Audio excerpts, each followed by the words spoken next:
Bienvenue dans Classe Affaires, diffusée sur bfmbusiness.com, votre émission qui part à la découverte des réussites entrepreneuriales et des secteurs qui soutiennent la croissance. Je vous propose de commencer tout de suite avec le passeport de l'entreprise invitée.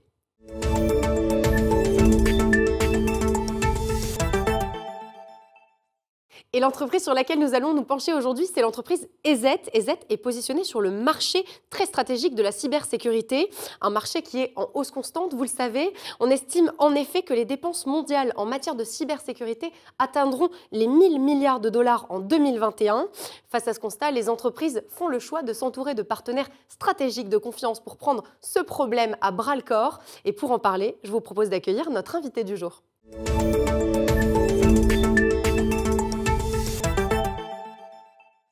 Bienvenue, Benoît Grunemwald. Je vais vous laisser vous présenter en quelques mots. Bonjour, Benoît Grunemwald. Je suis expert en cybersécurité, passionné d'informatique et d'électronique et de la sécurité des biens et des personnes depuis maintenant très longtemps. Bien, maintenant que les présentations sont faites, on va essayer de comprendre pourquoi est-ce qu'on devrait embarquer avec vous. C'est tout de suite dans la rubrique Boarding Pass.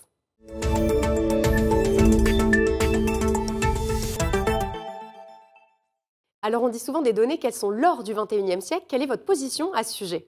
Eh bien, cela fait 30 ans que nous protégeons ces données, que l'on appelle d'ailleurs patrimoine numérique. Les grandes entreprises du numérique ne s'y sont pas trompées, c'est sur leur business model, ainsi que les autorités, notamment avec le règlement européen sur la protection des données personnelles. Donc il faut les protéger. Et de fait, leur importance stratégique entraîne, j'imagine, des précautions à prendre. Est-ce que la question de la cybersécurité est devenue un enjeu de compétitivité pour les entreprises ? C'est un enjeu majeur car si une entreprise a un problème en cybersécurité, elle peut être arrêtée en fonctionnement pendant plus de 3 mois. Donc c'est un enjeu qu'il faut prendre à bras-le-corps. Et comment est-ce qu'on prend cet enjeu à bras-le-corps ? Eh bien, on va déjà impliquer tous les employés. C'est une direction qui doit être donnée par la direction générale et elle doit concerner à la fois les employés en bureau, mais également dans les métiers. Et comment est-ce qu'aujourd'hui on peut construire une politique pro-cyber en entreprise ?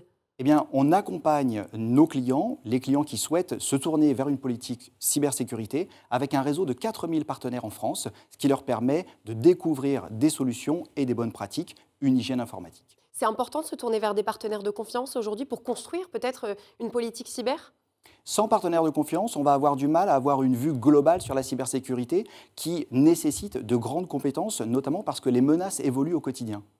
Un mot peut-être à ceux qui hésitent aujourd'hui à se lancer dans une politique pro-cyber. Est-ce que c'est un investissement qui est rentable ? C'est un investissement qui est rentable parce que l'on considère que si on a une perte d'exploitation liée à une cyberattaque, à la fois les concurrents vont prendre des positions à notre rencontre, mais également les clients, on sait qu'ils sont volatiles et dans ce cas-là, si on n'est pas disponible, ils vont se tourner ailleurs. Et qu'est-ce que vous préconisez chez EZ ? Eh bien, on préconise de mettre à jour ces systèmes d'exploitation et de s'entourer de professionnels pour aller dans une politique de cybersécurité. Merci beaucoup pour ces informations très claires sur le sujet de la cybersécurité. Je vous propose de passer tout de suite à votre prochaine destination.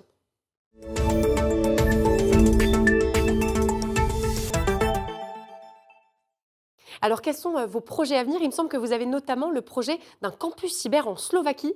Exactement, nous sommes originaires de ce pays-là, en Union européenne, et nous construisons un campus cyber afin de réunir les acteurs, la filière, notamment les entreprises privées, mais également les organismes étatiques, ainsi que les recherches, pour pouvoir travailler sur un environnement concret faisant aboutir la cybersécurité.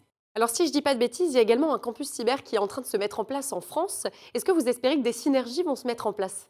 Effectivement, une coopération européenne est toujours la bienvenue. Donc si le campus cyber de Slovaquie et de France souhaite discuter, c'est une belle opportunité. Donc c'est à tout l'écosystème de se mobiliser. Complètement.